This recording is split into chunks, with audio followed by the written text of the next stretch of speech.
बिस्मिल्लाहिर्रहमानिर्रहीम। आज हम पढ़ेंगे कीटोन बॉडीज़ की सिंथेसिस। कीटोन बॉडीज़ की सिंथेसिस उस वक्त होती है जब हमारे पास beta oxidation of fatty acids होती है। Beta oxidation of fatty acids में हमारे पास क्या होता है कि हमारे पास एसिटाइल कोएंजाइम्स ए प्रोड्यूस होता है, जिससे हमारे पास कीटोन बॉडीज़ की सिंथेसिस होती है। कीटोन बॉडीज़ की सिंथेसिस के लिए सिंथेसिस को कीटोजेनेसिस कहते हैं, और कीटोजेनेसिस का जो प्रोसेस है वो लीवर के अंदर होता है। ठीक हो गया। और हमारे पास कीटोन बॉडीज़ की सिंथेसिस के लिए जो एंजाइम्स होते हैं वो माइटोकॉन्ड्रियल मैट्रिक्स में होते हैं। हमारे पास कीटोन बॉडीज़ की सिंथेसिस को कीटोजेनेसिस कहते हैं, और कीटोजेनेसिस लीवर्स के अंदर होती है। और कीटोजेनेसिस के लिए जो एंजाइम्स सिंथेसिस के लिए जो एंजाइम्स होते हैं वो माइटोकॉन्ड्रियल मैट्रिक्स में होते हैं। ठीक हो गया। हमारे पास एसिटाइल कोएंजाइम्स ए जो है हमारे पास beta oxidation of fatty acid से आते हैं, तो दो एसिटाइल कोएंजाइम्स ए मिलकर असीटो एसिटाइल कोएंजाइम्स ए बनाते हैं। असीटो एसिटाइल कोएंजाइम्स ए बनाते हैं विद द हेल्प हमारे पास जो एंजाइम्स है बीटा कीटोथायोलेज की मदद से। ठीक हो गया। फिर हमारे पास असीटो एसिटाइल कोएंजाइम्स ए जो है HMG कोएंजाइम्स ए में कन्वर्ट हो जाता है with the help of enzymes जो हमारे पास है HMG कोएंजाइम्स ए सिंथेज है।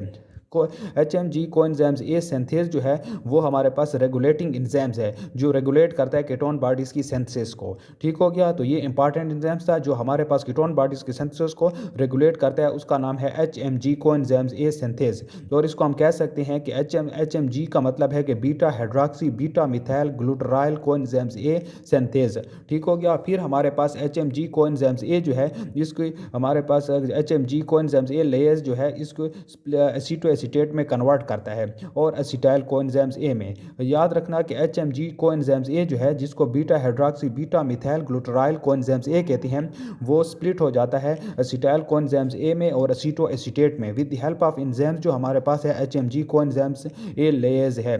ठीक। इसके बाद क्या होता है कि एसीटो एसीटेट जो है वो स्पॉन्टेनियसली एसीटोन्स में कन्वर्ट हो जाता है और फिर हमारे पास स्प्लिट हो जाता है और बीटा हाइड्रोक्सी ब्यूटारेट में बीटा हाइड्रोक्सी ब्यूटाराइट डीहाइड्रोजिनेस की मदद से, जिसमें हमारे पास NAD भी प्रोड्यूस होता है। ठीक हो गया। ये बहुत इंपॉर्टेंट स्टेप है कि हमारे पास कीटोन बॉडीज़ की सिंथेसिस में NAD प्रोड्यूस हुआ है, और ये MCQs में भी आ सकता है और आता है। ठीक। फिर हमारे पास एसीटो एसीटेट जो है वो एसीटोन प्रोड्यूस करता है स्पॉन्टेनियसली, जिसमें CO2 रिलीज होता है, और ये स्पॉन्टेनियस इसको डी कार्बोक्सिलेशन भी कहते हैं कि सीटो एसीटेट से एसीटोन प्रोड्यूस हुआ स्पॉन्टेनियस डी कार्बोक्सिलेशन से। और हमारे पास ये स्टेप बहुत इंपॉर्टेंट है कि HMG कोएंजाइम्स ए जिसको beta hydroxy beta methyl glutaryl coenzymes A कहते हैं, वो HMG कोएंजाइम्स ए लेयर्स की मदद से एसीटो एसीटेट और एसिटाइल कोएंजाइम्स ए में कन्वर्ट होता है। ये अगर MCQs में आ गया कि HMG कोएंजाइम्स ए जो है वो लेयर्स की मदद से कन्वर्ट होता है तो किस में होता है, तो एसिटाइल कोएंजाइम्स ए में और एसीटो एसीटेट में होता है। ये इंपॉर्टेंट स्टेप है। और यहाँ पर ये इंपॉर्टेंट स्टेप है कि HMG कोएंजाइम्स ए सिंथेज जो है ये रेगुलेटिंग एंजाइम्स है कीटोन बॉडी के सिंथेसिस का। ठीक हो गया। दूसरा हमारे पास एक स्टेप था जो हमारे पास beta oxidation of the fatty acid में, जिसमें बीटा कीटो एसिटाइल जो है थायोलेज की मदद से एसाइल कोएंजाइम्स ए में और एसिटाइल कोएंजाइम्स ए में कन्वर्ट हो जाता है।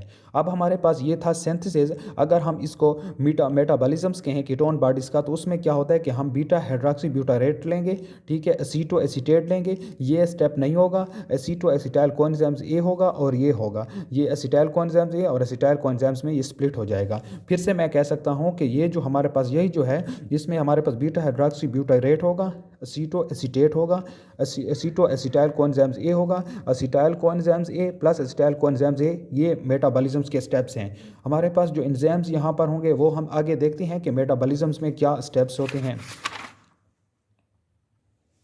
Metabolisms of ketone bodies synthesis of ketone bodies से थोड़ा आसान है, लेकिन इसमें कुछ स्टेप्स हैं वो देख लेते हैं। कीटोन बॉडीज़ कौन कौन सी चीज़ें होती हैं। कीटोन बॉडीज़ में एसीटोन कीटोन बॉडीज़ है, एसीटो एसीटेट कीटोन बॉडीज़ है और beta hydroxy butyrate ketone bodies है। ये तीन जो हैं कीटोन बॉडीज़ हैं और बहुत ही इंपॉर्टेंट है, इनको याद रखना। फिर हमारे पास इसकी प्रॉपर्टीज़ क्या हैं कि ये वाटर सॉल्युबल हैं, ये एनर्जी यील्डिंग हैं, ये source of energy for peripheral tissue हैं। जिस तरह प्रिफरल टिश्यू में स्केलेटल मसल आते हैं, कार्डिक मसल और रेनल कॉर्टेक्स हैं, तो ये वाटर सॉल्युबल हैं। ये बहुत इंपॉर्टेंट स्टेप है, लोग इसको लिपिड सॉल्युबल समझते हैं, ये कीटोन बॉडीज वाटर सॉल्युबल हैं। फिर हमारे पास ये है कि इनकी जो tissues which lack mitochondria can not utilise ketone bodies, हमारे पास माइटोकॉन्ड्रिया जो है इसमें कीटोन बॉडीज़ की मेटाबॉलिज्म्स होती है। तो जिन टिश्यू में माइटोकॉन्ड्रिया नहीं होगा उसमें कीटोन बॉडीज़ का मेटाबॉलिज्म्स नहीं होगा। फिर हमारे पास नेक्स्ट स्टेप है utilization of ketone bodies in starvation and diabetes mellitus. हमारे पास कीटोन बॉडीज़ किस वक्त हम यूटिलाइज करते हैं, जब हमारे पास डायबिटीज मिलीटस होगी या स्टार्वेशन होगी। ठीक, फिर स्टार्वेशन के वक्त क्या होता है कि ये मेजर फ्यूल सोर्स होता है ब्रेन और सेंट्रल नर्वस सिस्टम्स का। ठीक है, तो ब्रेन का स्टार्वेशन के वक्त मेजर फ्यूल सोर्स क्या होता है, कीटोन बॉडीज होती हैं। ये एमसीक्यूज में आ सकते हैं और बहुत ही इंपॉर्टेंट पॉइंट है। दूसरा हमारे पास क्या है कि कीटोन बॉडीज वो टिश्यू यूटिलाइज नहीं कर सकते जिनमें माइटोकॉन्ड्रिया होता है। और नेक्स्ट स्टेप क्या है कि ketone bodies are not utilized by liver due to absence of thiophorase. Utilize liver भी यूटिलाइज नहीं कर सकता क्योंकि इसमें एक एंजाइम थायोफोरेज नहीं होता। ठीक हो गया। यूरिन टेस्ट इसके लिए जो यूज़ होता है रोथेराज टेस्ट होता है कीटोन बॉडीज़ की डिटेक्शंस के लिए। ठीक हो गया। ये बहुत इंपॉर्टेंट स्टेप है कि थायोफोरेज एंजाइम जो है वो लीवर में मौजूद नहीं होता। हमारे पास यहाँ पर पहला जो है बीटा हाइड्रोक्सी ब्यूटारेट जो कीटोन बॉडीज़ है, ये बीटा हाइड्रोक्सी ब्यूटारेट डीहाइड्रोजिनेज की मदद से एसीटो एसीटेट में कन्वर्ट हो जाता है। यहाँ पर देखें, यहाँ पर NADH प्रोड्यूस हुआ है, तो ये बहुत इंपॉर्टेंट है कि कीटोन बॉडीज़ की मेटाबॉलिज्म्स में NADH प्रोड्यूस हुआ है। फिर एसीटो एसीटेट थायोफोरेज में थायोफोरेज की मदद से एसीटो एसिटाइल कोएंजाइम्स A में कन्वर्ट हो जाता है। तो aceto acetate coenzymes aceto acetyl coenzymes A में कन्वर्ट हो जाता है थायोफोरेज से। थायोफोरेज लीवर में एब्सेंट है। ये एक न्यू एंजाइम्स आया है, बाकी सारे एंजाइम्स जो हैं वो synthesis of the ketone bodies में यूज़ हो चुके हैं। फिर थायोलेज है जिससे एसीटो एसिटाइल कोएंजाइम्स A से acetyl coenzymes A plus acetyl coenzymes A, दो एसिटाइल कोएंजाइम्स A प्रोड्यूस हुए हैं। कीटोनूरिया, कीटोनूरिया उस वक्त कहते हैं जब excretion of ketone bodies in urine, जब excretion of ketone bodies urine में हो तो इस कंडीशंस को कहते हैं कीटोनूरिया। और कीटोनीमिया, कीटोनीमिया उस वक्त कहते हैं जब कीटोन बॉडीज़ की कंसंट्रेशंस ब्लड में इंक्रीज हो जाए तो इसको कीटोनीमिया कहते हैं। और ओवरऑल पिक्चर इन दोनों की, कीटोनूरिया और कीटोनीमिया की, को कीटोसिस कहते हैं। और कीटो एसिडोसिस किस वक्त होता है, ये बहुत इंपॉर्टेंट पॉइंट है, जब आपके पास कंसंट्रेशन इंक्रीज हो जाए एसीटो एसीटेट की और बीटा हाइड्रोक्सी ब्यूटारेट की, तो ये काज करते हैं कीटो एसिडोसिस कि एसीटो एसीटेट और बीटा हाइड्रोक्सी ब्यूटारेट की जब कंसंट्रेशन इंक्रीज हो जाए तो ये क्या करते हैं, कीटो एसिडोसिस काज करते हैं। Please like and subscribe 92 medico.